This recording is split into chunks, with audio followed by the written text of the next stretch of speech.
And hello, folks. Welcome back here to Tournament Central as we continue to bring you coverage of the 2023 PDGA Professional Disc Golf World Championships presented by L.L.Bean. We have just wrapped up day 3 of the competition out at Smuggler's Notch, and I am Dustin Murray once again hosting the show alongside my man Terry Miller, who was out there following the lead card throughout the day. Terry, first off, just any general first impressions now that we're past the halfway point of Worlds already? The first thing that I would say is nothing is secure. And I think that was exemplified this afternoon as we saw scores and players shifting everywhere. This is far from over. We still have 36 holes to go, and I think we're all going to be in for a big show. Oh, yeah, it's still super wide open. You take a look at that leaderboard, there is not that much separation amongst the top 10, and really it's only a stroke difference between the tie for 9th and those that are just behind them. But we will kind of kick off the conversation with our leader. That's going to be Cole Redallen. He came into Worlds ranked 7th in the world, Terry. Of course, he was, making waves after winning the Ledgestone Open, as well as getting podium finishes at Waco, OTB, The Preserve, and D-Glow. So just before this tournament, he was already looking hot.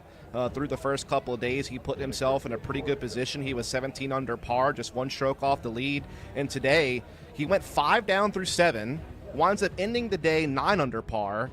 He's 100% from C1X, 60% from Circle 2, and he had an 88-foot throw-in to save par on hole 5 after going out of bounds, which you see right here on your screen just now. Puts him at 26 under and in the lead by a stroke, Terry. So thoughts on Cole as we head back to Fox Run tomorrow?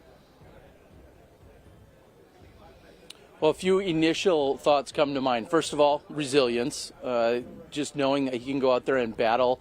He was on the chase card today, so the fact that he doesn't crack under any form of pressure, if anyone's wondering, can an 18 or 19-year-old possibly falter with the extra cameras and the pressure of the World Championships? I think he answered that question today. And then we could also talk about longevity. The last event, or the first event, I should say, that he won on the Disc Golf Pro Tour was a 4-round event playing at the Ledgestone. So he played in both wooded golf and he played in open golf at Eureka. So he's proving all of his skills there. And then last but not least, it looks like he's sitting in 3rd place in terms of the birdie percentages out there. And that's actually even surprising to me. I would have guessed him to be in 1st or 2nd. When Cole's scorecards are usually on display, it's a sea of blue. He is so good at stringing together birdies in whatever the course is, whatever the style is, it doesn't seem to matter. But we're seeing him right now 3rd place in terms of birdies here at the World Championship. So nothing that he's done today or this week has surprised me, and that's because I know just how good Cole Redallen is.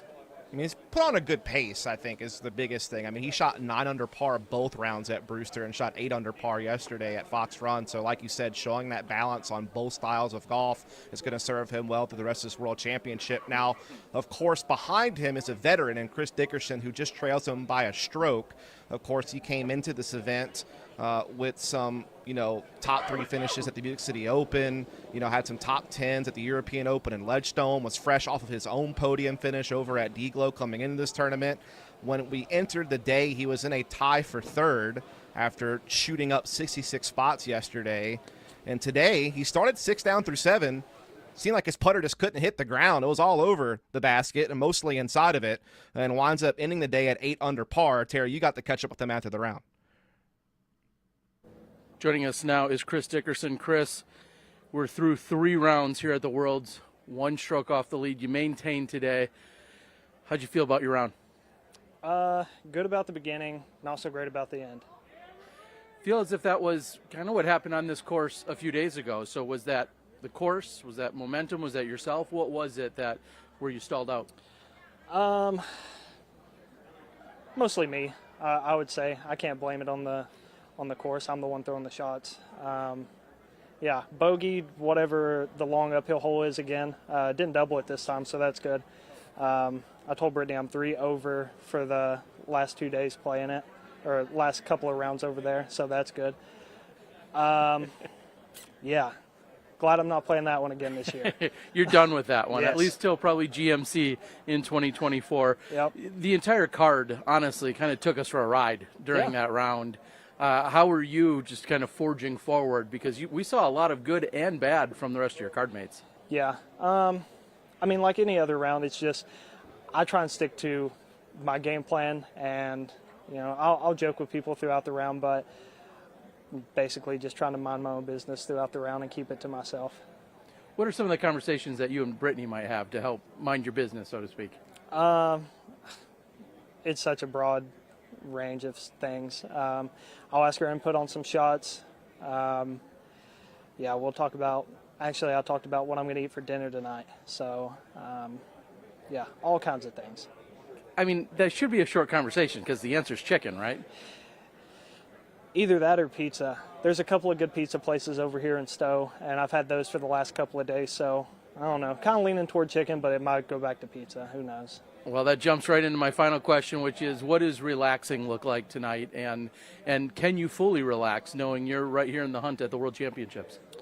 Yeah, I can relax because, we're not in that pressure situation right now. It's not 2 holes to go, whatever the score is. It's 2 rounds to go. So we've got 36 holes left. All right. Well, Chris Dickerson is just 1 back, as he said, with 36 holes to go. We'll see you for tomorrow's round. Thank you. There were some words from our second place player in Chris Dickerson as we head into day 4 of Worlds. Of course, he has had a lot of success on this course in the past, coming second in 2022 at GMC, won GMC in 2021, so definitely familiar ground to him, Terry. Again, he's seen the start really hot today. I mean, we can see the footage there. His putter was all over it. Seemed to cool off, though, at the end when he had an opportunity to take an outright lead. What did you kind of observe throughout the course of this round from Dickerson and your thoughts going forward? He was great in the sense of how he broke down that, it was him that was throwing the disc. But I do have to think when you're seeing all of this volatility on the card, and even if you are really good at keeping to yourself or him and his caddy in terms of his wife, Brittany, you still are watching that. And somebody's getting a bad break. Somebody's missing a putt that they should make. Ricky Wysocki going OB, not finding the island. Those are all things that you still are witnessing. And I feel like they play in maybe even more than what some will admit to. And not to say that it takes them entirely out of their game, but we often then turn around and say the flip of that, right? We'll say that, when 1 guy or 2 guys are shooting hot, it seems as if it sometimes brings others along with them.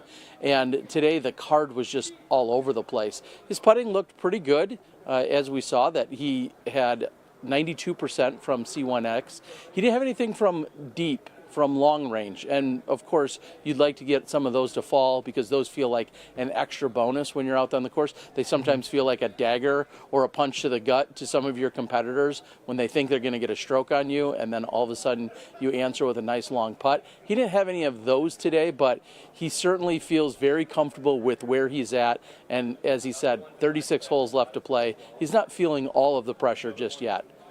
Yeah, I mean, his putting was pretty much perfect through the first 12 holes of the course, including a couple from Circle 2. And even when he missed, they were, dead on, just barely not going in. So I think he has a lot that he can look at from that round and feel pretty confident in his game. Now, joining him in a tie for 3rd place is going to be Anthony Barella. Of course, this is a guy that we know has a ton of talent, had a couple of second-place finishes early in the year at Texas State and the Music City Open. And then coming into this event, he had top 10 finishes at DGLO, the European Open, and Des Moines. Through the first couple of days, he put himself in a pretty solid position. And today, he really kind of cashed in on that, just playing some steady golf. Shot 7 under overall. That puts him at 24 under for the tournament and just 2 strokes off the lead. We got to catch up with him after his round. Here with Anthony Barella, 7 down today. Anthony on Brewster, only a single bogey. How are you feeling about that round? Pretty slow. I couldn't really get much going out there besides the first 4 holes, and then after that it was just par, birdie, par, birdie, and then just slow rolling, but didn't make too many mistakes, so I'm happy with how I played. Looks like from the rest of the scores coming in, you were likely to keep your position there near the top of the leaderboard. How does that feel knowing that you didn't bring your best game today, but you still live in to fight another day? I'm excited. I knew it was going to be a battle at Brewster. I'm way more confident with the Fox Run course, so just got to stay close and then attack Fox Run tomorrow. Yeah, two shots at Fox Run for the final days. What's the strategy out there? I made some mistakes late at Fox yesterday, so just try to clean up that back nine, and then I feel like I can do pretty well on the front nine usually, so yeah. Anthony Barella, thank you so much. Thank you. Those are some words from Barella, who overall shot pretty well at Brewster during this Worlds. He shot 10 under par during the first round, and then today he shot 7 under par, so pretty solid in the woods. But as he said there in the interview, Terry, he feels a lot stronger at Fox Run. He had a hot start yesterday at Fox Run, I will say. I think he was 6 down through 7, but then it's kind of cooled off after that in the back half of the course. What are your thoughts on what AB needs to do now that he's going to get 2 cracks at Fox Run to finish off this World Championship? I believe every player will tell you that they just have to keep it in bounds. That's first and foremost out there at Fox Run. I'm not some genius in coming up with that. It's just a matter of keeping it in bounds. You have to strike while you can on the early parts, and you have to decide on a hole like number 8, for instance, how aggressive do you want to be? Or maybe even on hole 7 with your tee shot, how aggressive do you want to be? And do you want to go over the ditch, so to speak, on that first shot? And then from there you decide, okay, this is going to be an easy par or an easy birdie or possibly even have an eagle look. You can say that on both, maybe even 7 and 8. When you have the distance like Anthony Barella, those are thoughts that are going to be in his mind. Some players aren't even thinking about an eagle on some of those holes. AB, on the other hand, is. One of the stats that jumped out at me today, in fact, 2 of them, 100% from C1X, awesome. Right. That's exactly what you need. 22% from C2. So if AB starts throwing in a couple more from long range, that scorecard is going to show even more blue on it, and he's going to be hard to catch. I will give him some props. He hit one from 76 feet, so unfortunately it didn't quite count as a putt, but he did have a long throw in today. So we'll give him a little pat on the back on that one. He was also 80% scramble rate today, so he was, at least finding ways to stay steady, I think is the right way to put it. He never really was streaking birdies in a row, but he wasn't really taking too much damage along the way either. Again, he keeps himself well within contention in that tie for third. Now, one of our other members that are sitting in a tie for third is none other than Isaac Robinson, the winner of our first major of the year at the Champions Cup, and a guy who currently sits at second in our tour standings. Outside of his title at the Champions Cup, he has found the podium at multiple events this year, including very recently at Idlewild and Des Moines, and then OTB and Jonesboro earlier in the year. Been playing a fantastic tournament so far, and we got to catch up with him after his round today. Off the course today with a 9 under. How's that feel? Feels good. I got off to a really hot start, and I really wanted to keep that kind of going through the back nine, but hit kind of a roadblock in the middle there. But finished well, and I'm happy with the 9. You're playing on the card today with James Proctor. You guys both finished with a 9. Mm-hmm. Both got the first 6 in a row. What was it like to be playing out there with somebody else shooting that well? Yeah, it's nice to have somebody pushing you. It kind of keeps you focused. It keeps you kind of competitive with your card. And our whole card got off to a hot start, so it was fun to have that momentum and that kind of pushing each other back and forth. 3 rounds into this event, you've had your best rounds here on the Brewster course. What adjustments are you looking to make as we move back over to Fox? I'm going to clean up some putts. I'm actually going to hit the putting green after this and just try to get the Circle 2 putts landed. They've been off. Other than that, my driving feels great, so hopefully it's not too windy tomorrow on Fox. You've already got a major championship in the bag this year. What does that bring to your game as you're playing for this world title? It brings a lot of confidence. It brings, memories and, the confidence that I have the ability to take one down. So I'm going to be trying to remember that and take this one down too. Isaac Robinson, thank you so much. Thank you. And those were some words for Isaac Robinson, who sits in that tie for third. Again, had a hot start today. Shot 6 under through 6, winds up 9 under par. It's the same score he had the first day. A little bit of a different journey to get there, but nonetheless, he finds himself just a couple of strokes off the lead. He mentioned Circle 2 putting in that interview, Terry, which, is kind of stunning to me because he has often been ranked in the top 10 in Circle 2 putting for the season. But today just felt a little bit different, it seemed. Yeah, I was quite shocked by that, and I didn't get to see all of the action from him. But pulling up UDisc, when you take a look, I'll tell you, if I was fortunate enough to own property in Vermont, I would have bet against it that Isaac Robinson would have had some Circle 2 connections today. It shows that he didn't make any of the 4 looks that he had. And of course, during the first few holes, he was clearly putting it close enough that he didn't even have to putt from Circle 2. But that's quite surprising to see. So when he goes over to the green, I'm sure he's going to get things all cleaned up and ready to go. And it was also interesting to maybe even fall back on what he said with regarding to James Proctor pushing him. That's what I was concerned about on our lead card. We weren't seeing the pushing from one player to another. And in that case, we heard exactly what Isaac was saying, is he felt as if that was happening in his favor with James Proctor. So really interesting to hear that perspective from him as well.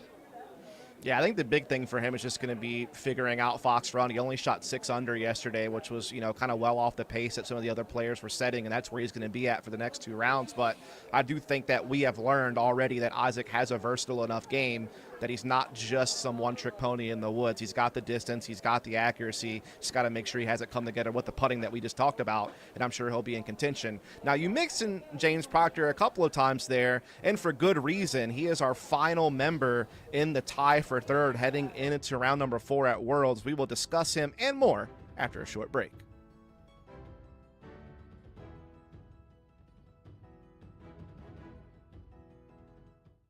Friendship isn't defined by time spent together, but rather by moments shared. Moments that are warm, exciting, and new. When you're outfitted for all that's out there, even the ordinary becomes extraordinary. So here's to taking a moment to appreciate every moment, made outside together.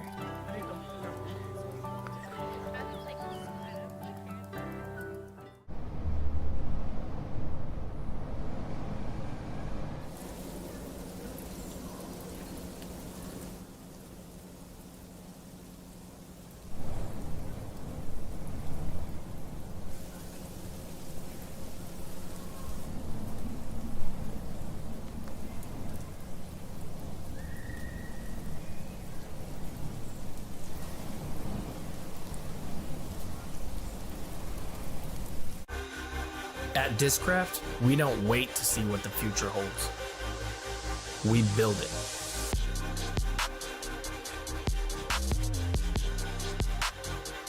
The future is in your hands.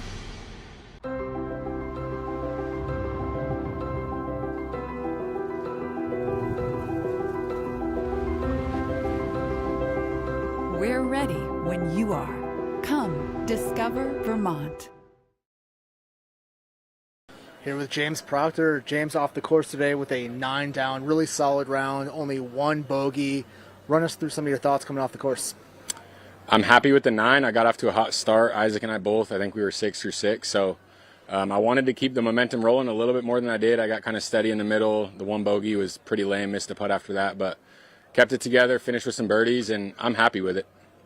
So far this tournament, you've made your moves on Brewster tomorrow and Championship Sunday, both on Fox. What adjustments are you looking to make? Just trying to execute off the tee pad. I had a couple bad wind reads yesterday and missed a couple putts, and so I'm just trying to keep it clean, keep it simple. I definitely like Brewster. I like that course. I feel comfortable on it, and Fox has given me some trouble in the past. So, just try to stay in it, play kind of as simple and boring as I can. You're out there with Ella Hansen on the bag. What kind of conversations were you having as you're putting together this unbelievable round today? Oh, man, everything. Talking each other up, just trying to stay relaxed, joke around, yeah, we talk about it all. Awesome. James Proctor, thank you so much. Thank you.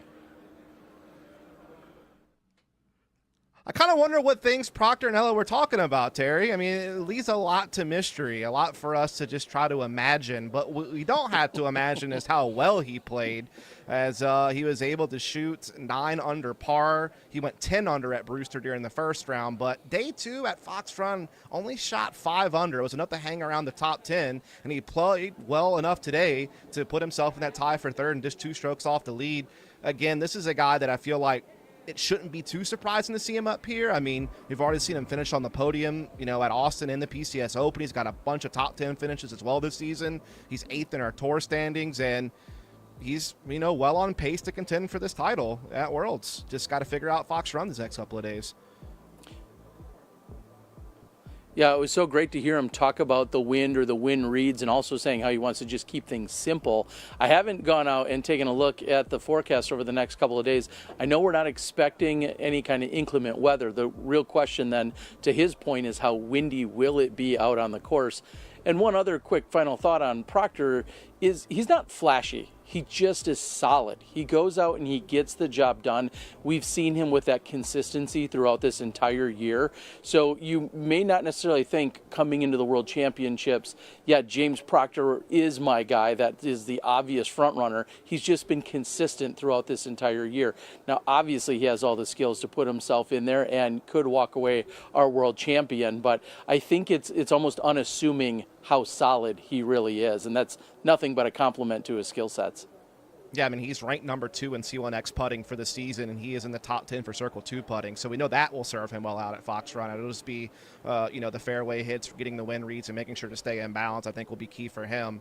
Now, another player that we need to talk about is Gannon Buhr. He currently sits at 22 under par in a tie for 7th, but just 4 strokes off the lead. Obviously, we know how talented this guy is. He already has 5 wins this season and 3 additional podium finishes to go along with it. He has led the season in Circle 2 putting this year at 43%. He's in the top 15 in almost every other metric, including 3rd in birdie percentage. Seemed like he just had a cold start today, honestly, Terry. I mean, obviously going 2 over par through the first 4 holes is not how you want to get things going, but he did manage to have a bit of a recovery, and he keeps himself in contention.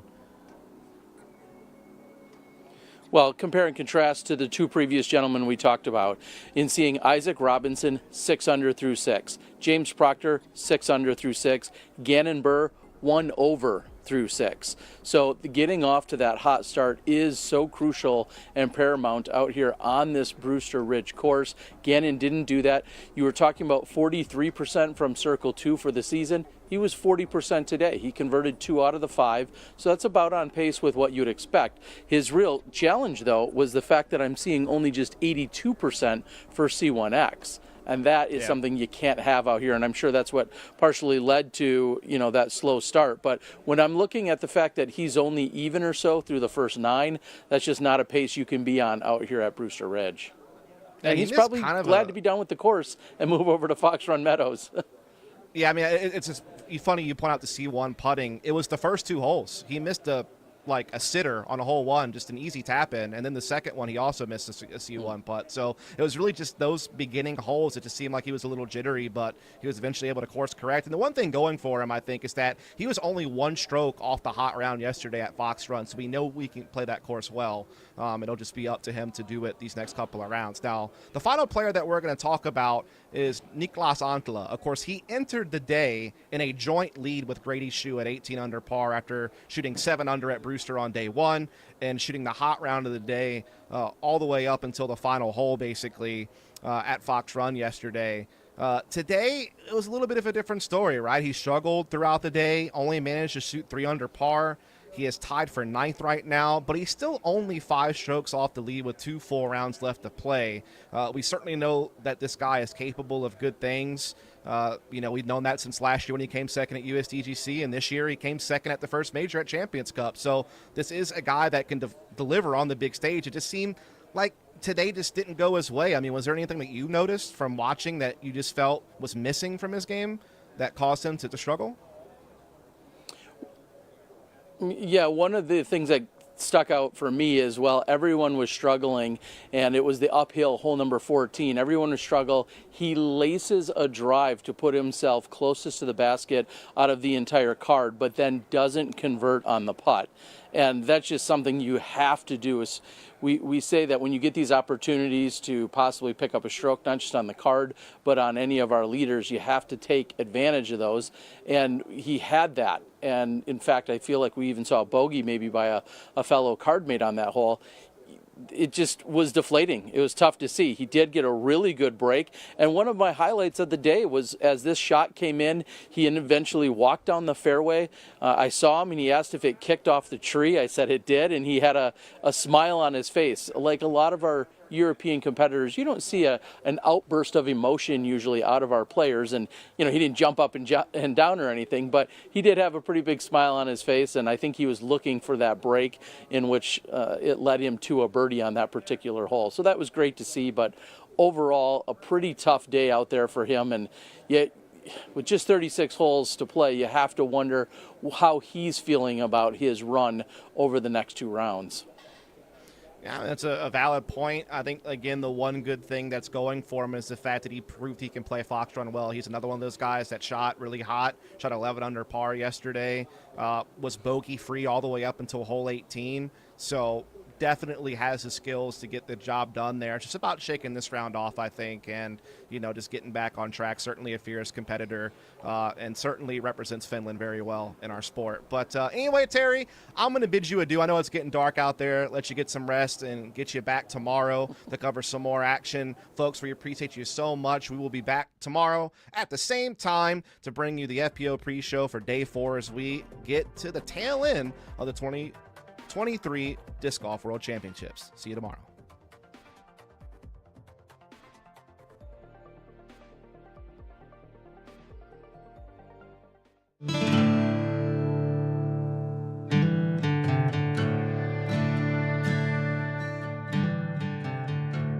Hello everyone, Johnny Disc Golf here with PDGA's Disc Golf Destinations.